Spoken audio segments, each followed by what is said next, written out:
Welcome back. Thom Hartmann here with you, and on the line with us is the one, the only, Greg Palast, author and filmmaker. The Best Democracy Money Can Buy, his most recent brilliant piece of work, which you can see over at Amazon for, like, I think it's $2. I mean, it's just an amazing, amazing movie.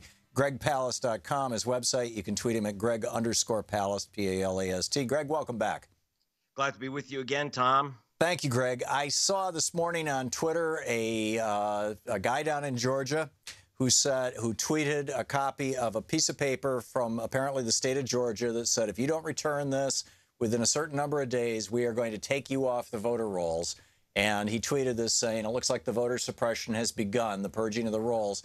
And then the ACLU of Georgia picked that up and retweeted it and said, if you get one of these, let us know. Is this real? What's going on here? It's real. I'm laughing because I've been telling people, look out for these cards. And actually, I have to say, I've already started looking out for these cards with the Georgia ACLU. So ups to them. They're working with me since before the Ossoff race. This is your cross-check card, my friends. We've talked about this on the program. This is from, they got your name, sir, from Chris Kobach of Kansas, the president's vote thief in chief, who has the Georgia voter rolls. And he has said, whatever your name is, you're matched with someone who's voting somewhere else. You're actually being accused of voting in 2 states in one election. That's a federal crime. But as long as you return the postcard, they'll let you vote. They know that most people will just throw the cards away. And therefore but won't be allowed to congratulations, vote. please don't let go of those. And I'm telling everyone around the nation in the 28 states of crosscheck, look out for these kind of triple fold postcards. They don't say you're a double voter. They say, we're confirming your address. Return this within 30 days or you could lose your vote. You will lose your vote. Please return the card. And then, but first, take a picture of it and send it to GregPalast.com. Contact Greg. And I'm working with the Georgia ACLU and the other ACLU chapters around the country on this. So these things are going to start popping up in other states as well as Georgia? Figure about 7 or 8 million cards. Yeah.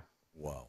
How is this different from caging? I thought the Republican Party has been operating under a court order since the 80s, banning them from doing caging. Caging is the political practice of mailing something out to people who are registered in the opposite party. They'd mail these cards out to registered Democrats, and then when the cards didn't come back, they would challenge their right to vote at the polls.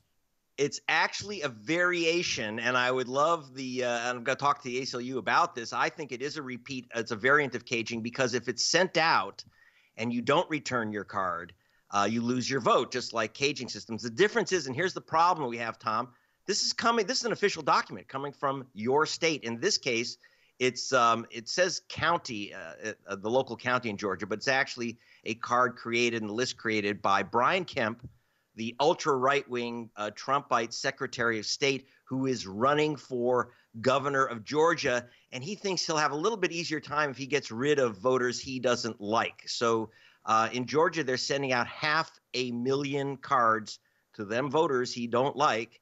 You don't return your card, you don't get to vote against him. Now, let's clarify who these cards are going to. In caging, what the Republican Party used to do is only mail them to registered Democrats. Obviously, the state is not going to be that unsophisticated.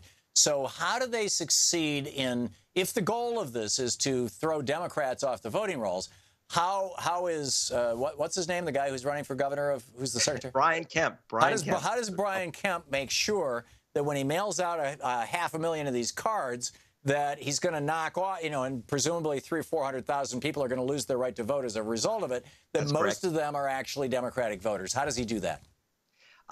It's quite sophisticated. He's got a lot of help from Chris Kobach. What they've done is they are matching common names across America. For example, I actually have the Georgia list. I'm the only journalist in America with Georgia's list at the moment. And there are 587 James Browns on that list, people who supposedly voted twice, once in Georgia in the last election, once in Georgia, and say once in Virginia. And now, of course, there are these. That's a crime. There's no evidence that anyone has been ever convicted of this crime in Georgia, voting twice. How do they make sure it's Democrats? Well, James Brown. What is the color of James Brown? What is the color of David Kim? What is the color of Jorge Rodriguez and Jose Garcia? This is a listing basically of common ethnic names, and they are, for the most part, now they can't be perfect at this, but according to our experts, about 1 in 6 Hispanics in the cross-check states are on this list. So you can imagine 1 in 9 African Americans, 1 in 7 Asian Americans who vote Democratic. And solidly. 1 in how many white Caucasians? Well, you got actually nearly 1/10 of the white population, but here's the deal. They know when they send a postcard that white people, that is richer people, Republican-type people, people with money, tend to live in suburban houses for decades, and so they get their mail. If you're poor, you're often moving, within an apartment building. You're a renter, you're a student, or by the way, this also hits students bad because they just don't get their cards. Right. They don't get delivery of their cards. And they're very unlikely to. It looks like a piece of junk mail if you go. I think you have it on your Twitter feed now. Mm-hmm. It looks like a piece of junk mail. Most people would throw it away. I have the image of this card. That very card, by the way, that I show in my film is the Georgia card. If you look very carefully, it's in one of the cartoons in my film. And I would think also so like that Republican-leaning voters tend to be more of the respect authority type, authoritarians themselves, essentially.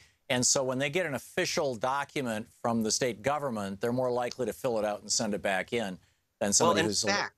Yes, actually, we had top demographers, people that are the advisors to eBay and Amazon who live and die by mail on their lists, saying that this card was designed to be returned by white people. It's that simple, by rich white people. They literally say if you were designing a card, they're designing a card that they know will not be returned by most lower income people or itinerant people who basically get all kinds of junk mail and threats, and you're going to lose this and you're going to lose that. And plus, you've got the poison that the Kochs and others send out cards like this that look like official mail to misdirect low-income voters, so they don't want to be scammed.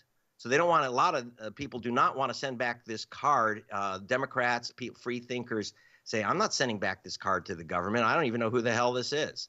Right. And yes, so it's a brilliantly devious system. They work by statistics. They're going to get some top Republicans who are going to have themselves purged from the voter rolls. There's no question. I've seen that happen. But they know that playing the numbers, it is overwhelmingly going to be a purge operation on voters of color plus students. And so this is happening. This is happening at the state level, and this is the culmination of Chris Kobach's work over the years and Alex's work over the years. What's the story now with Chris Kobach now that he's working out of the White House, and the Trump administration is trying to take this voter purge national? Up until the last couple days, everybody's been saying, "Oh, they're just getting ready." You're suggesting they're actually doing it right now. They're already in business. In fact, there was a story put out by CNN, and everyone loved it, from MSDNC to Fox News. They all were grabbing on to the idea that 44 states have resisted. Supposedly, they use the term resisted. It sounds like, the French resistance against the Nazis. It's like they've resisted Chris Kobach, the Germanic Secretary of State of Kansas, who is now head of Trump's Voter Integrity Commission. Yes, that's Kobach to you. Right. Yes. And he said, and I noted to him that his name is not on the list, of course. So they've said that 44 states have resisted sending him the list. And in fact, the state of Louisiana said, the Republican Secretary of State of Louisiana said, they've asked for this list time and time again, and I've always refused it. The Republican Secretary of State of Mississippi said they can jump in the Gulf of Mexico. Fact check, Tom. They already sent Kobach their lists. Really? Louisiana. And in fact, by the way, Brian Kemp, the guy who sent out this note, he sent his list. He said, I'm not sending Kobach the list. He sent Kobach his list in January, got back his cross-check list from Kobach just recently, and has already started sending out the notes. So they are, I hate to mention this on the air, and I don't like to say this often, but the politicians are lying. So, and I have yeah, they're lying. Believe it or not, there's GOP, we've got Republican secretaries of state who are lying. I Lying to hope the that press. this doesn't upset you too much because, but I mean, we're laughing, but it's going to take it. Number one, they've covered themselves. So because, they're sending their voter list in to Chris Kobach so that he can compare it with these nationwide lists for common names to find out if the Jose Garcia in Mississippi is also, you know, if there's a Jose Garcia out there in Arizona, that they can then say, oh, well, this guy every election year hops on a plane and votes in both states, so let's blow both of them off the voter rolls. So the reason that they're doing this is so that they can hyper-partisanize their own voting rolls in their states. Do I have that right? Are there any Democrats who are doing this? Well, yes, and this is one of the things that just blows my mind. Terry McAuliffe, the Democratic governor of Virginia, said, "This is ridiculous. I'm not sending Chris Kobach my voter rolls. You've got to be out of your mind. This is fake. This is phony. There are no illegal voters." Well, guess what? The NAACP and the Civil Rights Center of Washington just had a discussion with his voting chief saying, exactly why the hell are you sending Chris Kobach your voter rolls? So Terry McAuliffe has already sent Chris Kobach his voter rolls. And they said, are you out of your mind? Do you know what he's doing with this stuff? And so Virginia has said, well, we're not going to participate in crosscheck anymore. They've already removed 41,673 voters, by the way, the state of Virginia. Whoa. And they're Democrats. Right. Now, I do want to say that purge started under Republicans, and McAuliffe inherited it. But it's completely crazy. They're going to use I know that they are using the Virginia list, for example. This person has been accused who has the card has actually been accused of voting a second time in Virginia. He doesn't know that. I know that. But they got that off the Virginia list. Why are the Democrats? Only 4 Democratic states have handed over their list to Kobach, and we don't know why. This is nuts. Greg Palast, you're doing God's work, my friend. GregPalast.com is the website. Check out his movie, The Best Democracy Money Can Buy. You can watch it on Amazon. You can tweet him at Greg_Palast. Thank you, Greg.